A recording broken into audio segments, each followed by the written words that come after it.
నమస్తే, welcome to సనాతన ధర్మం. ఈరోజు మనతో ఉన్నారు దశమహావిద్యా ఉపాసకులు ప్రొఫెసర్ డాక్టర్ ముళ్ళపూడి సత్యనారాయణ మూర్తి గారు. సార్ నమస్తే. నమస్కారం అమ్మా. ఎట్లా ఉన్నారు సార్? బాగున్నానమ్మా. సార్, ఈ మధ్యకాలంలో ఏ టెంపుల్కి వెళ్ళినా అక్కడ దర్శనం అవుతుందో లేదో అన్న విషయం పక్కన పెడితే అక్కడికి వెళ్ళిన వెంటనే అమ్మవారిని చూసిన వెంటనే కూడా కళ్ళు తిరిగి పడిపోవడం, గంతులు వేయటం, లేకపోతే పూనకాలు రావటం. దానికి పూనకం అని పేరు అయితే పెడుతున్నారు.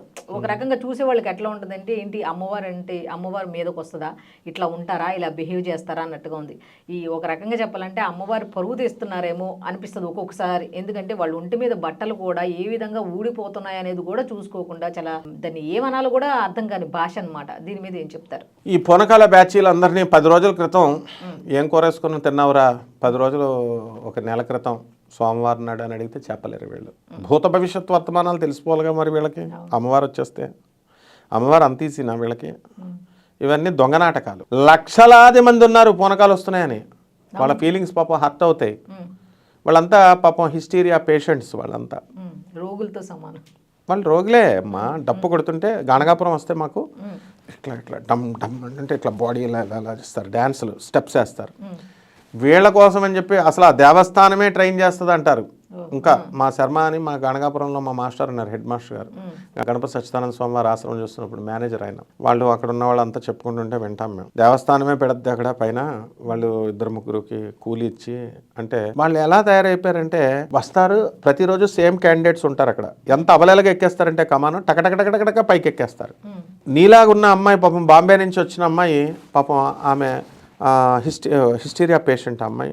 ఆ అమ్మాయి పాపం పిచ్చి ఎక్కినట్టు వీళ్ళు ఎక్కేస్తున్నారు కదా అని ఈ అమ్మాయి కూడా అది ఎక్కుద్ది. ఎక్కితే కింద పడిపోతాం మనం. ఆ స్తంభం కూడా ఎక్కలేము.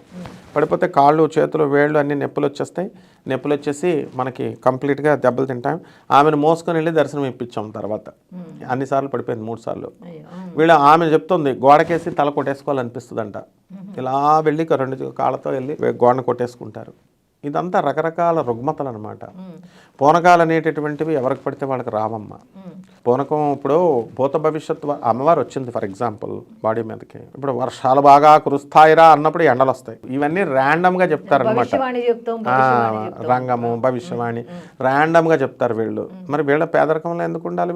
వీళ్ళకి government land, double bedroom, KCR government double bedroom ఎందుకు ఇవ్వాలి వీళ్ళకి?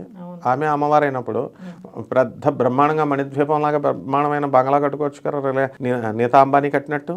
అలా కట్టరు వీళ్ళు, రావుగా పాపం. అందుకని ఇది పొట్టకూటి కోసం ఏదో చేసుకుంటున్నారు. ఇంకా అసలు ఇది మొత్తం ఖండించి పడేసి అలా చాలామంది నాకు శిష్యులు పాపం వాళ్ళు హర్ట్ అయితే అవ్వచ్చు, కానీ మనం నిజమైనటువంటి చదువుని చెప్పాలి కాబట్టి మనకి ప్రజలకి. అందుకని మనం చెప్తున్నాం. వీళ్ళంతా ఏం చేస్తారంటే చాలామంది వెళ్ళిపోతారు అమ్మవారు వచ్చేసిందని. వాళ్ళ చుట్టాల్లోనే ఉంటారు. ఒక బ్యాచ్కి ఒక చుట్టం ఉంటారు. మా చుట్టాలకు వెళ్ళిపోతారండి, మాకు పూనకం వస్తుంటే అంటే రైట్, అక్కడ ఇల్లు కట్టకు, ఇది కట్టకు, ఇలా చెప్తారు వాళ్ళు. మరి ఎందుకు వీళ్ళు ఇచ్చే దక్షిణ మీద వాళ్ళు బతుకుతున్నారు? అంటే వీళ్ళ కూడా మా పిన్నత్తగారికి వచ్చేస్తుందండి అని వీళ్ళ కూడా పబ్లిసిటీలకు అనమాట. ఇవన్నీ నమ్ముతున్నట్టు యాక్టింగ్ చేస్తారు, నమ్మరు. జగద్గురు అయినటువంటి ఆదిశంకరాచార్యుల వారి శిష్యుడికి ఒకసారి వచ్చింది పూనకం. ఇప్పుడు కాపాలికుడు ఆదిశంకరుల్ని బలివ్వబోతుంటే ఆయనే, నీకు దేవుడు నువ్వు శరీరం మీద నీకు స్పృహ లేదన్నావుగా, అంత ఆత్మే అన్నావుగా, ఇంక నీకు ఈ శరీరంతో పని ఉంది రా, అయితే అమ్మవారికి బలిస్తానంటే తీసుకెళ్తాడు శంకరాచార్యుల వారిని. తీసుకెళ్ళి కాపాలికుడు బలివ్వబోతుంటే ఒక ఆణిముత్యము పోతుంది అని చెప్పేసి వెంటనే నృసింహస్వాముల వారే వచ్చి, లక్ష్మీ నరసింహస్వాముల వారు ఆవాహనమైపోయి అతని శరీరం మీదకి వచ్చి చీల్చి పారేస్తాడు. ఎవరిని? కాపాలికుడి మీదకి వచ్చేసి, తోటకాచార్యులు పద్మపాదుడని శిష్యులు ఉంటారు, పద్మపాదుడి మీదకి వచ్చేసి చీల్చేస్తాడు ఎవరిని? కాపాలికుడిని.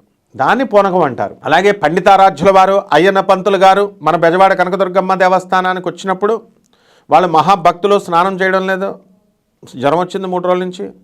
ఆ తర్వాత అమ్మవారి దర్శనం లేదు. 3 రోజుల తర్వాత కృష్ణానదిలోకి వెళ్ళి స్నానం చేసి అమ్మవారి దర్శనం కోసం వెళ్తే, మాధవ పర్వమంటి మహికాంతుల నరించిన తల్లి నీవు, ఆనమహిషాసుని మర్దించిన జనని నీవు, లేరు నీ వంటి వారలి దారుని తలంబనం చూడనట్టియో శంభురాణి అని ఆ గుడి తలుపులు వేసేసారు, టైం అయిపోయింది కాబట్టి.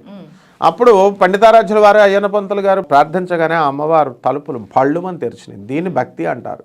సక్కుబాయికి రాలేదు పూనకం, తర్వాత మీరాబాయికి రాలేదు, వీళ్ళకి వచ్చేస్తాయమ్మా అంటే సక్కుబాయి మీరాబాయి కంటే గొప్పవాళ్ళు వీళ్ళు. ఓకే, ఇంకో విషయం గురుగారు, ఇప్పుడు పూనకం వచ్చిన వెంటనే సాంబ్రాణి వేసేయటం, లేకపోతే హారతలు ఇచ్చేయటం, వాళ్ళ భర్తలే ఉంటారు అక్కడ, నిమ్మకాయలు దిష్టి తీయటం, లేకపోతే నాకు అది కావాలి చీర పెట్టండి, లేకపోతే నాకు ఆ ఫుడ్ పెట్టండి, ఇవన్నీ కూడా చూస్తుంటే ఎట్లా అనిపిస్తుంది మీకు? నాటకాలు అవన్నీ. నేను కూడా హోమం చేస్తున్నాను, నువ్వు ఆవిడ నా ఎదురుకుండా కూర్చొని. అప్పుడు దాకా బాగానే ఉంది, దీనికి ఏమొచ్చింది పోయేకాలం అనుకున్నాను. అప్పుడు రే బాగా చేస్తున్నావురా హోమం అంది.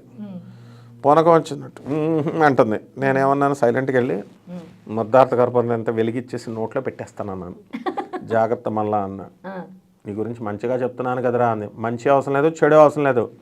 పూనకం అంటే ముందు నీకు రేపు పొద్దున్న ట్రీట్మెంట్ ఇస్తా అని అనగానే వెంటనే ముడికి మా పూనకం రాలేదు. అంటే పాపం వీళ్ళు పొట్ట జీవనం కోసం వాళ్ళు అలా క్రియేట్ చేసుకుంటారు. వాళ్ళ జీవితం, వాళ్ళ పొట్ట జీవితం పక్కన పెడితే ఇప్పుడు భక్తుల నమ్మకాలని ఒక రకంగా వాళ్ళు మరి గాడిదలకు ఉండాలిగా, ఈ భక్తుల గాడిదలకు పూనకాల దగ్గరికి వెళ్ళే గాడిదలకు ఉండాలిగా ఫస్ట్. అది కూడా కరెక్టే. వీళ్ళు వెళ్తారు, వాళ్ళు పాపం వాళ్ళు పబ్లిసిటీ చేసుకుంటారు, ఏదో వ్యాపారం పెట్టాలి, ఈ వ్యాపారం బాగుందని పెట్టారు, భర్తని పిఏ కింద పెట్టుకుంటారు ఏజెంట్, వాడు వచ్చి సాంబ్రాణి వేస్తాడు. ఒకసారి ఒకటి తగిలాడు నాకు, వాడి కొడుకు పెళ్లి చేయాల, పెళ్లి సంబంధం నన్ను చూడమంటున్నాడు, పోనీ ఎగ్జామ్స్ పాస్ అవ్వడానికి మనల్ని చూడమంటున్నాడు. బాగానే ఉంది, అంతా బాగానే ఉంది. ఏమండి శుక్రవారం అయిపోయిందండి బాబు, మాకు భక్తులు వచ్చేస్తారు శుక్రవారం, మా ఆవిడకి పొనకం వచ్చేస్తుంది, నేను వెళ్ళి ఇల్లు కడిగేసేయాలి, సాంబ్రాణి పెట్టేసేయాలి. ఏమిటి రాయి ఆవిడ, మేము బెజవాడ గుళ్ళోనే అంతాడు ఆవిడ చేయము. వెళ్ళేసి ఇల్లు కడిగేసి అమ్మవారికి అసలు ఎక్కడున్నా సరే బిజినెస్ పోద్ది కదా. శుక్రవారం వచ్చేసి పొనకం వస్తూ ఉంటుంది, వాళ్ళకి ధూపం వేస్తారు, నిమ్మకాయలు పెడతారనమాట. సో ఒక అమ్మాయికి వచ్చింది. ఒక అమ్మాయి ఏం చేసింది, ఆ అమ్మాయి ఎంటెక్ చదువుకుని ఇన్నాళ్ళు ఆమె రాయమంటే రాసేది ఎగ్జామ్, పొమ్మంటే మానేసేది. అమావాస్య ఈరోజు రాయకు అనేది. మేము అమావాస్యలో పౌర్ణములు పెడతాం ఎగ్జామ్స్, మా ఇష్టం వచ్చిన డేట్ పెడతాం, గవర్నమెంట్ కుదిరిన డేటు.